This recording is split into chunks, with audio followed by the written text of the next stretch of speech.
everybody, here's Christian from Team Warcast. Welcome to our Stardew Valley Let's Play Play. I think this is the last day of spring in the second year.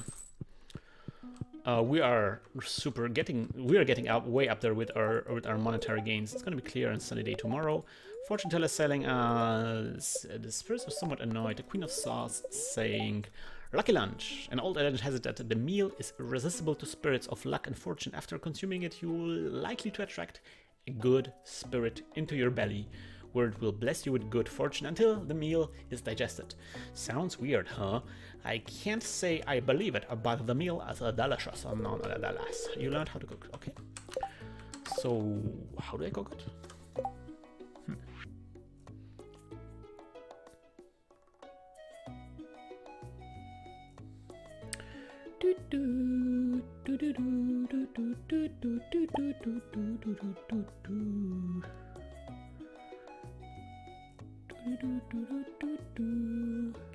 Duh. A sea cucumber, tortilla, and a blue jazz. Huh. Blue jazz? Really? It's Sunday. We can. Oh man, there's so many things that we can do today. Can we? Oh, the cauliflowers are not done yet. What? What injustice?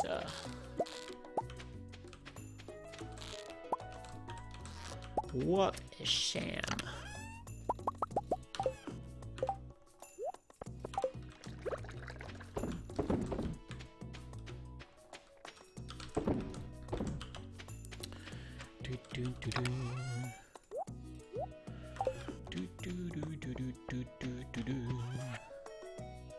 Ship the green bean. Oh man, I'm bummed out that I missed out on the cauliflowers. Yeah, today's the last day. Those cauliflowers won't be ready. I wish there was a thing, like a special magical thing that I can put on a plant and make it grow one more day. Maybe it's very expensive, you know, just something that I can just use to boost things. Yes, Chanstrap, you are a good dog. Who's a good boy? You're a good boy. Oh my god, it's amazing! What?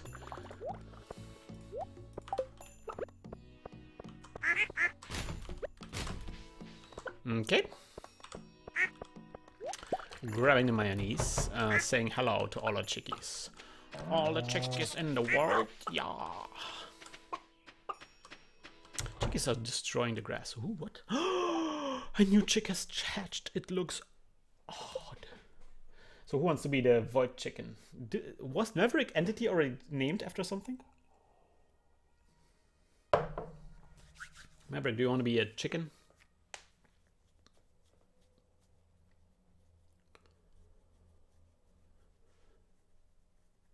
I don't know. Is that a good idea? I don't know if Maverick Entity was named after a chicken already. Huh. Goose. Goose is a cool name for a void chicken as well. It looks odd. It looks odd as an interesting euphemism.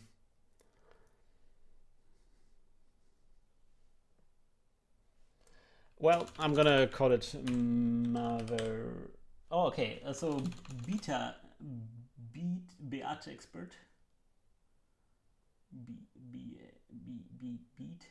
expert. Beat expert. Because I'm not sure if I think Maverick Entity was an animal. I'm about to forget. All right, so that's Beat expert. Seems curious, but a little cautious. She's getting used to her new home. Nice. Oh, look at those eyes. Love it. All right.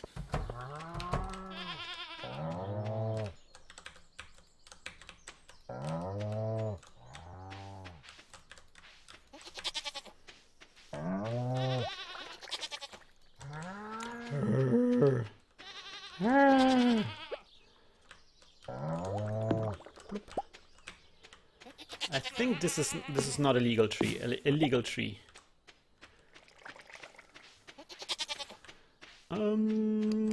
Yeah, let's start milking people.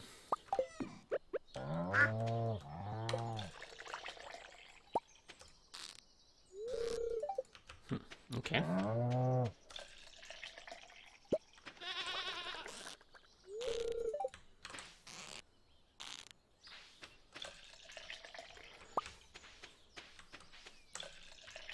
I don't like how it's so difficult to click on the cows to milk them. I wished it was a bit more, there was more feedback in this process. Okay, that's okay, that's okay. Don't you worry about that, bear. It's not you. Alright. Right, so my idea was to leave the greenhouse be for a while, so it fills up with all the so like all the plants sync up with each other. I think it's important that they sync up with each other. So I think I can just leave them and they will stay there, right? I'm gonna just try, and if that doesn't work, then well, I made a mistake. I need some harvest some hay at some point.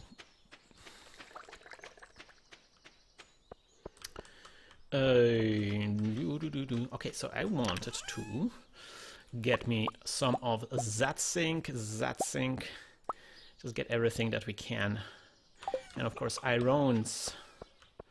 We need them irons and everything. Hope that's enough. Let us get to Robin on this beautiful Sunday, and let us build my things. Oh, there's like, come on, man. Right. You know what? Before I get to Robin, I will go to town and open up those geodes. Process geodes.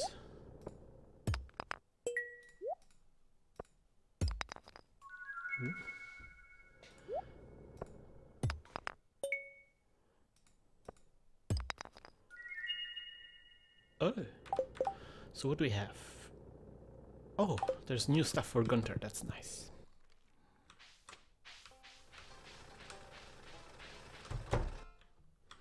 Gunter, my man. Donata to museum. Always make the same jokes. Always make the same jokes. Okay. Do.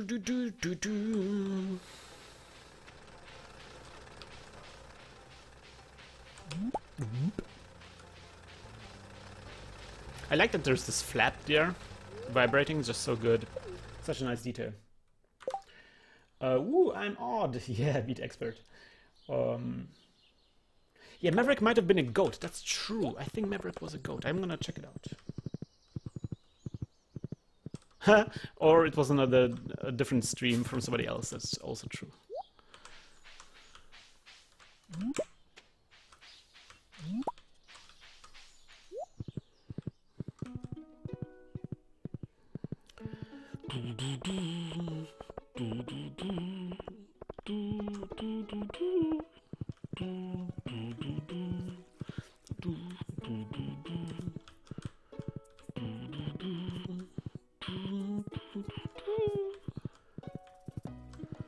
Oh man, I learned a lot about how to play Stardew Valley. I think if you really want to play really well, you really need to invest in sprinklers very soon. I think this whole watering business is it's really limiting, because the problem with this, how this works, and you know, that's something very important for me, like looking at things as a game designer. And that's something that's, I think, a lot of like professional, like people who really play competitively different games, they kind of adapt a certain mentality, and that's something that's a little similar to how game designers are looking at games. So what I'm seeing is like I have a limited resource, which is two limited resource, energy and time. And both of resources kind of limit the amount of plants you can have at any given time during a day, because you know, at some point you will reach a limit where you will spend your whole day just watering plants, or your whole energy just watering plants. And so sprinklers are a way for you to get that limit higher up.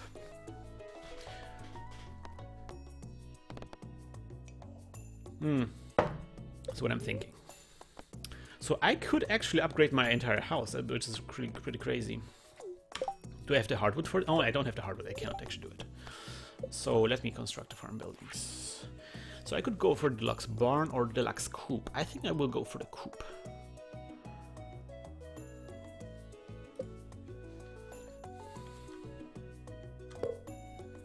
Bam. Alright, so tomorrow the coop will get started upgrading. How about the people in here? Do they love me? Demetrius doesn't love me. Neither does Robin, even though I've been such a loyal customer. Can you believe it? Thanks, it's really nice. What about Maru? By the way, it's so hilarious. Maru. Okay, so Maru is the cat, the Japanese cat on YouTube, right? But Maru also means circle in Japanese, which is also hilarious. So the cat is called Circle, but also this girl is called Circle for some reason. Alright, what I want to see how much Maru likes me. Is that like a sick burn on Maru? Like that she's fat? Because she doesn't look fat. Super gift. Super. Alright. Okay.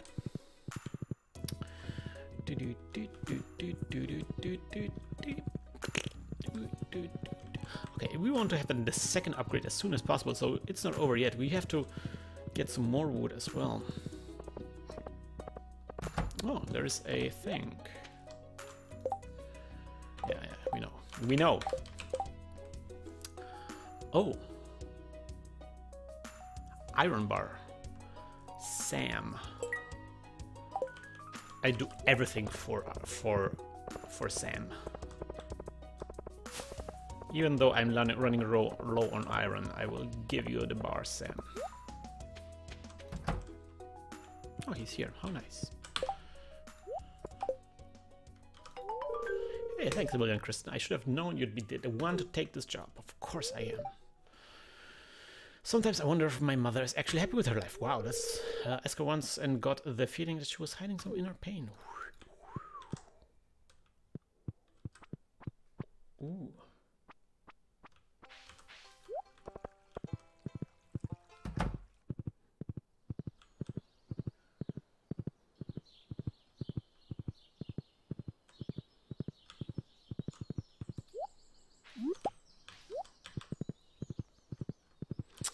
So yeah, it's not over yet, so we have to chop down some more woods. And it's too late, I think, for me to go to the mines. I think I'm gonna do... Oh, there's Jazz again. Oh, forgot. Yes, that's good. My instincts led me here. Oh, I can buy iridium ore. Do we need a bullhead? Ooh. Let's get the res seed. Do we need the... There's also radish. Radical radish.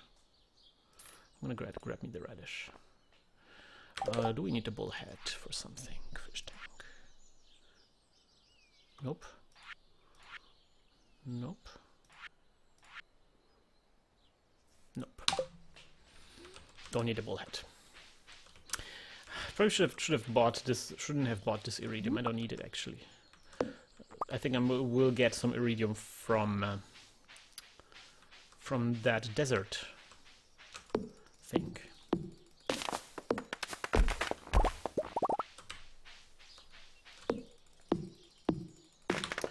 Maverick Entity, about game design, you see so many of those survival games that throw every sort of restriction on you to point where the game seems unbearable. To the point where it seems unbearable. Do you have any good examples?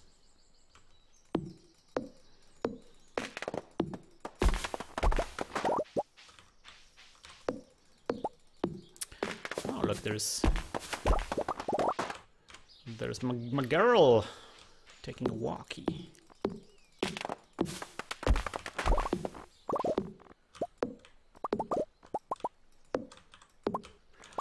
Doop doop doop doop.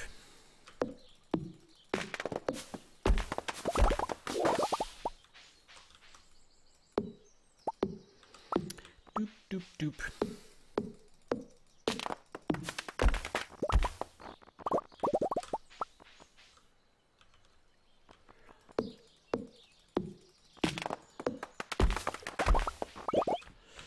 Do do do do do do do do do do do do do.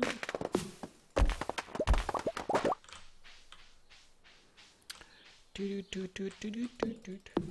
you look at these sorts of games, I wonder how survival games can learn from them. You mean how survival games can't learn from Stardew Valley? I think it's a fair point. Like, there's something about Stardew Valley that's very relaxed and mellow. Something that I think a lot of games, in the wake of, you know, of the fascination, or the gamers' fascination of Dark Souls and stuff like that,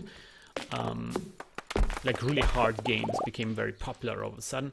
And those types of games where it's like just easygoing and you can do whatever you want, and it's like, you know, it's really letting you explore the world and being like really chillax about things.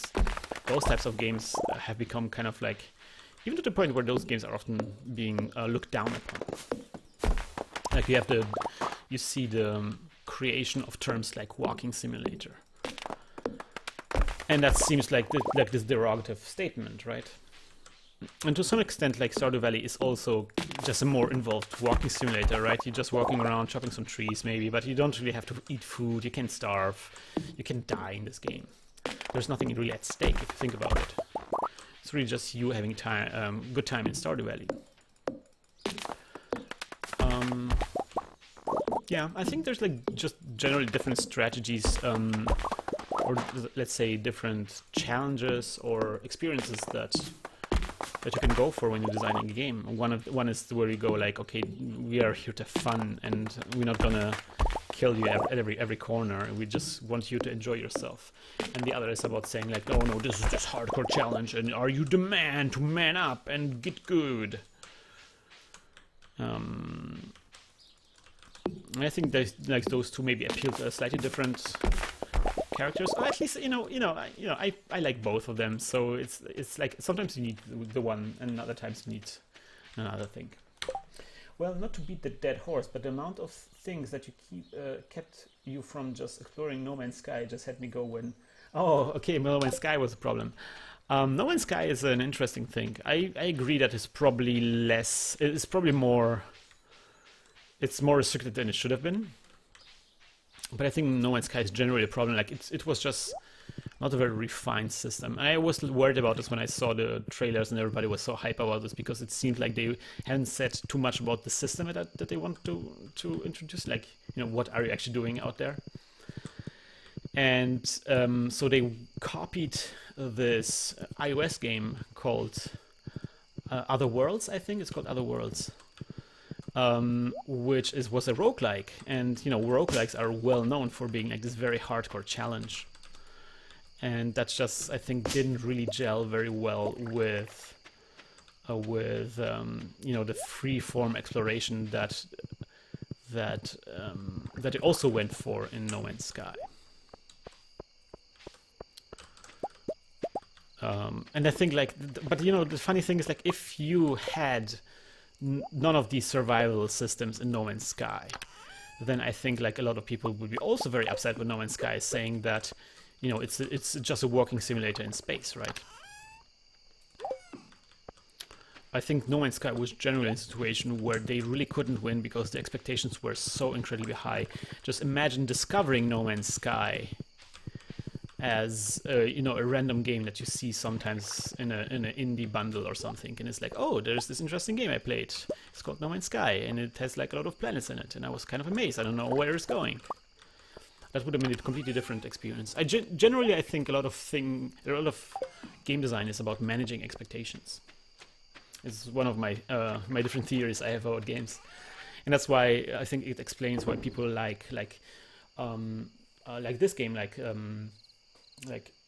what's called like pixel art, 8-bit, 16-bit kind of stuff, because they seem as if the game doesn't have too much depth, because the graphics are relatively simplistic. So when you play this game and you suddenly see that the game has a lot of depth, you are very surprised, positively surprised. And so in this way the 8-bit or the pixel art style manages your expectations, so you tend to underestimate the game, and so you are positively surprised. And I think what we have now is the games that we have, the real, you know, triple X kind of games. We really made a huge jump in the last decade or two in terms of visual design. Like, we have very elaborate visuals. We can produce very elaborate visuals, but in terms of the content of the games, we just polished the content. Like, the game mechanics are often very polished, but they're not really complex compared to like 8-bit era. And so we always seem to be like disappointed by the games that we play. Or at least not disappointed, but we don't have like really high expectations. Or at least we have high expectations from the graphics, but they never feel really fully fulfilled by the systems underneath.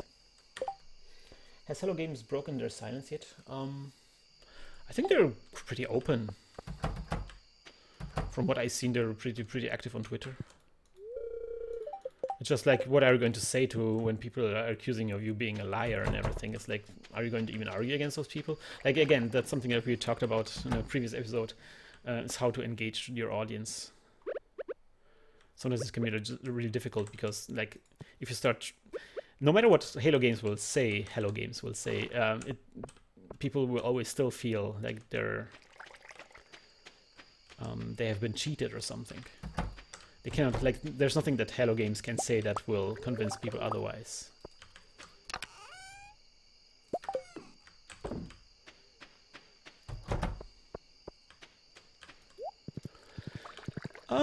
Right. And for what it's worth, I kind of liked No Man's Sky. I wish I had the time to play it more. Yeah, and I enjoyed the game for what it was. Yeah, that's what my impression as well. Right. Let me get some water in here. Good. Cool. So this was the last day of spring. It's getting late. I know. All right. So off to a new season. Just 3,000. Oh, I didn't put a new tapper. I need to put a new tapper up in there. All right, so next time we're gonna start summer for reals. It's gonna be awesome. See you next time around, guys. Bye-bye.